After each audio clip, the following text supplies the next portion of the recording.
Il est 8h46. Beaucoup de sujets sur la table, comme par exemple cette idée des drones déployés à Nice pour lutter contre la délinquance dans un quartier sensible. Alors, est-ce que évidemment c'est salutaire? Est-ce que ça peut aller trop loin, etc. Il peut y avoir des dérives. On a entendu un policier qui se réjouissait de ça pour lutter contre les trafics de stupes. C'est une expérience qui est menée dans cette cité du Moulin à Nice. On va en parler dans un instant. Et puis, à propos de surveillance, etc., il y a l'interdiction aussi des manifestations d'ultra-droite par Gérald Darmanin.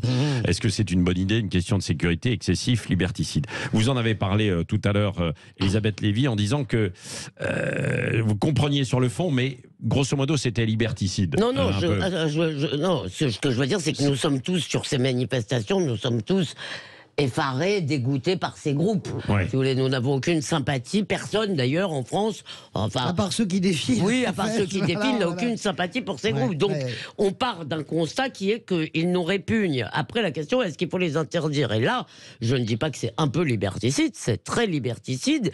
Et j'ai rappelé dans mon édito que ce samedi, il y avait une manifestation de l'Action française. Alors, l'Action française, c'est pas celle de Maurras.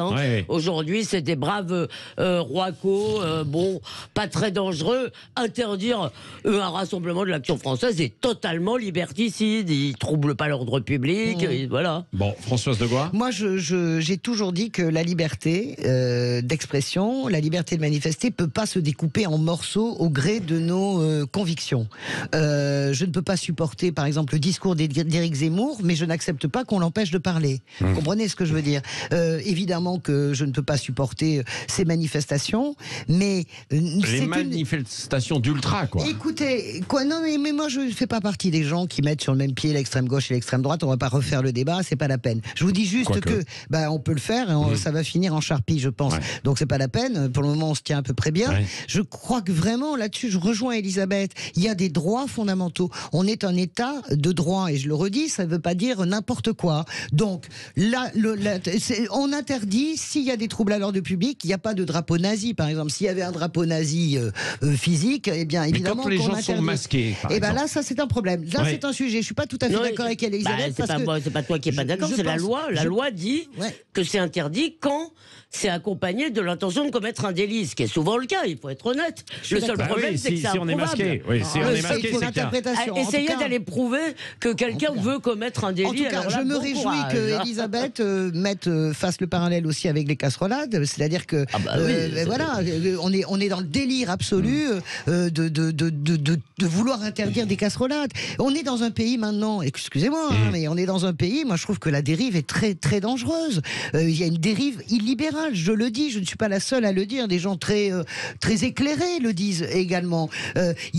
On est dans un pays où vous avez des préfets qui n'hésitent pas à signer des arrêtés qu'ils savent illégaux, même si les tribunaux administratifs les retoquent, ils les signent quand même. Mais attention, Fabrice, ce serait la gauche au pouvoir. Ce serait la gauche au pouvoir, vous en feriez des éditions spéciales toute la journée. Je parle pas de Mélenchon, il est fort, par exemple. Fabrice Doloron Sainte-Marie avec nous pour savoir s'il est d'accord avec vous ou pas, justement. Bonjour Fabrice. Bonjour Patrick et bonjour à tout le monde. Bonjour. Qu'est-ce que vous en pensez, vous?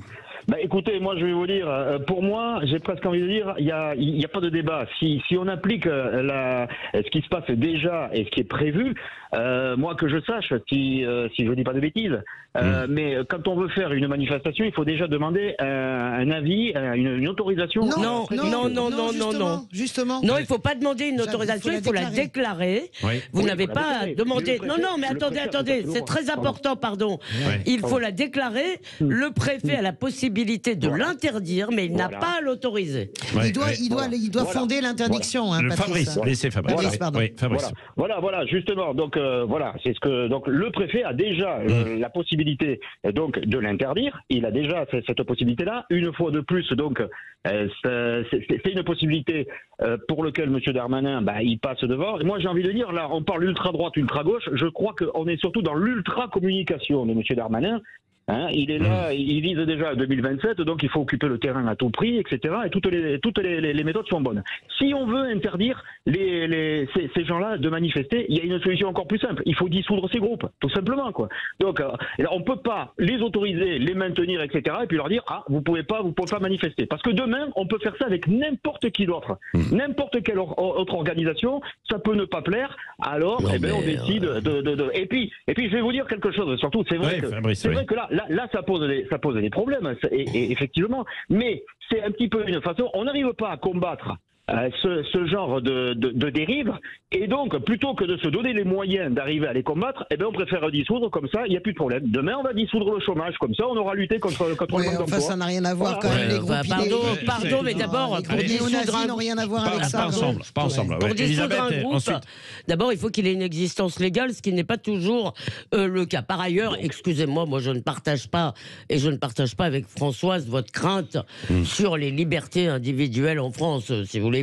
Alors, moi, je pense que, par exemple, la liberté d'expression est très souvent restreinte, non pas par le pouvoir, mais par la société, par les médias, qui demandent en permanence qu'on fasse taire X, Y ou Z, qu'il n'ait pas le droit de parler, par les féministes qui veulent faire taire des gens. Donc ça, oui, ça, c'est menaçant. Mais je ne crois pas du tout que la liberté... Les tribunaux sont protecteurs des libertés individuelles en France. Justement. Je ne crois pas du tout que nous... Écoutez, il faut arrêter de jouer à se faire peur et à jouer attention, le dictateur Macron. Ça, vraiment, c'est pas raisonnable. Moi, je vais répondre à ça. D'abord, je ne l'ai jamais dit dictateur Macron. Je ne fais pas partie des gens qui disent ça parce que c'est grotesque. J'affirme que nous sommes dans une dérive totale. Quand vous nassez n'importe qui, que vous placez des milliers de gens en garde à vue, que tous ces gens ressortent libres, mais qu'entre les deux, il y a probablement des fichiers qui sont faits. Quand vous avez des préfets qui interdisent, en sachant que c'est absolument illégal d'interdire, en attendant justement que les tribunaux cassent. Quand vous avez... vous pouvez... je me marre parce que tout le monde voit l'impuissance de l'État, et vous nous expliquez qu'on est dans le fichage. Écoutez-moi, je vais jusqu'au bout. Je sais que vous détestez Mélenchon, donc je vais prendre un social-démocrate bon teint. Bernard Cazeneuve, la gauche, serait au pouvoir aujourd'hui, procéderait de la façon dont on procède dans le maintien de l'ordre, la gauche serait au pouvoir, Cazeneuve ou je ne sais pas qui, ou Olivier Faure président se comporterait comme Emmanuel Macron en vit dans les champs, etc. Vous hurleriez la première. Vous hurleriez la première à la dérive autocratique. Écoutez, si vous êtes gentil, vous ne présumez pas de mes réactions. D'accord, pour commencer, déjà. Vous pouvez faire ce que vous voulez, mais vous ne présumez pas de mes réactions. Moi, je trouve ça grotesque. Vraiment, quand on voit que tous les jours... Oui, mais j'essaie de finir une phrase. Donc, je trouve ça grotesque quand on voit tous les jours des preuves multiples de l'impuissance de l'État, incapable de faire respecter les lois, incapable de défendre les gens contre de multiples agressions, incapable de faire régner la moindre sécurité. Excusez-moi, le danger qui menace la France. Comment quelqu'un d'aussi subtil que vous ne voit pas la différence entre être incapable de faire régner l'ordre avec des délinquants et justement avoir une sécurité qui se durcit au prorata de l'affaiblissement politique. Comment vous, avec votre connaissance de l'histoire, vous ne voyez pas justement que ça n'est rien de contradictoire? Donc comment moi, avec ma connaissance, je ne suis pas d'accord avec vous? Ça, c'est une question géniale. C'est pas ça ce que je vous dis. Quand on laisse la police régler les problèmes sociaux, c'est n'importe quoi. François, s'il vous plaît. Elisabeth, s'il vous plaît. Bon, Fabrice. Oui. Bon, vous avez vu, c'est quand même effectivement difficile quand on va sur ces questions de liberté, à la fois d'expression et de liberté de manifester. Il y a beaucoup de réactions d'ailleurs sur les réseaux sociaux, puisqu'on a posé cette question. Et il y a Jackie qui dit toute manifestation qui provoque un sentiment de peur dans la population doit être interdite et sanctionnée. Alors c'est délicat, c'est très délicat, mais c'est bien posé en fait. Toute manifestation provoque un sentiment de peur chez quelqu'un en fait. Bien donc sûr, à ce moment-là, il n'y a plus de manif. Quand vous êtes de droite, vous voyez débouler les anarchistes, franchement, vous êtes pas tranquille. Et ça, ce qui dit la liberté d'expression et de manifester aussi doit primer tant que les slogans restent aussi dans la légalité. Elle a raison, c'est exactement ça. La règle, ça doit être ça. Bon, allez, un dernier mot, parce que quand même, il y a à propos de manifester et puis de liberté, justement aussi. Puis ça se rejoint, en fait, dans les deux sujets. Qu'est-ce que vous en pensez, en un mot, des drones déployés à Nice pour lutter contre la délinquance dans un quartier sensible? C'est la première fois que ça se fait, quartier sensible des Moulins à Nice. Je demanderai l'avis de Fabrice dans un instant, mais vous... tout ce Elisabeth qui est et bon pour éradiquer la drogue, qui est quand même le problème principal, me va. Après l'utilisation des drones, je suis très réservé. Il faut que ça soit encadré. Est-ce que ces drones prennent des photos des habitants? Est-ce que ces drones servent à faire du fichage? Je n'en sais rien. Tout ce qui peut aller dans le sens de la lutte, ça me va. Mais attention, il faut un encadrement extrêmement strict. Oui, Elisabeth? Alors moi, je pense que ça peut être très utile, et notamment parce que précisément, quand on arrête très souvent les gens qui cassent dans les manifs, on ne peut pas les condamner parce qu'on n'a pas la preuve que c'est bien eux qui ont jeté cette pierre-là sur tel policier, etc.